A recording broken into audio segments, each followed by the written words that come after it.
I want to start off this conversation by saying I am a Christian. I go to church every Sunday. I believe in God. I've seen his work, and I don't want that to necessarily be a basis for the discussion. So we can both agree that a fetus has viability outside of the womb at 20 weeks. We've seen it happen. We have not seen a fetus be viable outside of the womb before 20 weeks, right? Okay.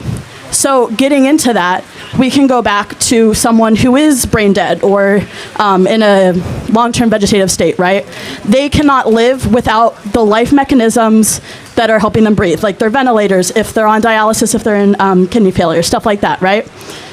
So could you make the same argument that a fetus that is living inside of a mother's womb cannot live outside, relating it to the life-sustaining like stuff that is keeping a person alive if they're in a coma or something? Right, not to rehash the prior argument, but you understand the moral difference. A 17-week-old allowed to continue to develop will become self and independent, where an individual in a vegetative state will almost assuredly not. They're two separate things. Secondly, it goes back to the question, define viability.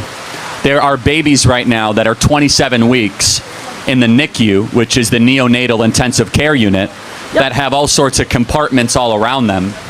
Is it morally justified to pull the plug on a baby in NICU?